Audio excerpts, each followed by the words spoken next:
সুপ্রিয় দর্শক, আসসালামু আলাইকুম। আমি নুরুদ্দিন পাটোয়ারি সাগর, ঢাকা প্রেস ক্লাবের সম্পাদক। আমি এখন রাঙামাটি কাউখালীতে আছি। এখানে বিএনপি আমার বন্ধুরা আছে। আপনি পরিচিত হবে আপনার? আমার নাম মোহাম্মদ সাইদুল, উপজেলা বিএনপির কৃষি বিভাগ সম্পাদক। অনেকদিন পর বড় ভাইয়ের সাথে দেখা হলো।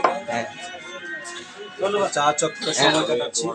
তারপরে এক এক আপনি বলে দেন। আমার নাম হচ্ছে রুবেল, কাউখালী উপজেলা একটা ব্যবসায়িক দিকজন। ব্যবসায়ী এবং বিএনপি সমিতির নেতা। আপনার পরিচিত? আমি গাগরা ইউনিয়ন যুব দলের যুগ্ম আহ্বায়ক মোহাম্মদ জসিমউদ্দিন। ঈদ মোবারক। ঈদ মোবারক সবাই। আপনার পরিচিত ভাইয়া? সবাইকে আমার ব্যক্তিগত এবং কাউখালী উপজেলা ৩ নং গাগরা ইউনিয়ন বিএনপির পক্ষ থেকে ঈদ মোবারক। তারপরে ভাই আপনার পরিচিত? নাম মোহাম্মদ বেলাল খান। না, ওষুধ না। এখানে আমার সকলের বন্ধু এবং ছোট ভাই এবং বড় ভাই, যে সকলকে আন্তরিক অভিনন্দন। আসলে আমি অনেকদিন পরে কাউখালী আসছি, তো আমি ঢাকা প্রেস ক্লাবের দায়িত্ব নিয়ে এবং বাংলাদেশ ক্রাইম নিউজ ক্লাবের দায়িত্ব নিয়ে বিভিন্ন রকম জায়গা যেতে সময় পাই না। অনেকে বন্ধুরা ফোন দেয়, আসলে অনেকে পায় না, অনেকে আবার পায়।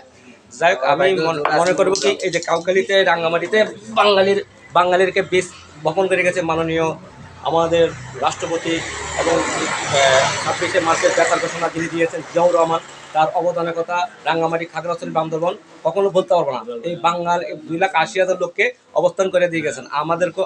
আমি সেই সূত্রে এই চ্যাটেলারের ছেলে। এখানে বা যেটা বলে অনেকে শরণার্থী বলে, আসলে আমাদের বাঙালির এই 17টা বছর বাঙালির মুসলমানের ছেলে মেয়ে চাকরি হয়নি, খালি একমাত্র কোটা শেষ করে দিয়েছে। এটা নিয়ে আমি বিগত 17 সাল, আমার 16 সাল আমারও চাকরি চলেছে কাস্টম থেকে। আমি তারপরে মাথা নত করি নেই। মহান আল্লাহ আমাকে সাহায্য করতেছে। আজকে আমি বাংলাদেশ ক্রাইম নিউজ ক্লাবের সভাপতি হতে পারলাম, আমি ঢাকা প্রেস ক্লাবের সম্পাদক হতে পারলাম।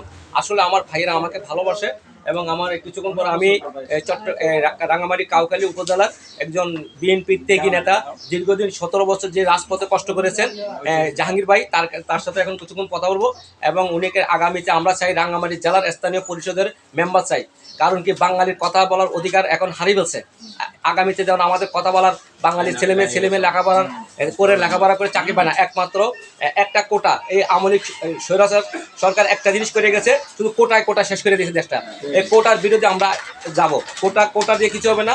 শিক্ষিত লোকের চাকরি দিতে হবে, গরিব মেধাবী ছাত্রদের চাকরি দিতে হবে। সকলে ভালো থাকুন, আন্তরিক অভিনন্দন, শুভেচ্ছা। আমি নুরুদ্দিন পাটোয়ারি। আসসালামু আলাইকুম।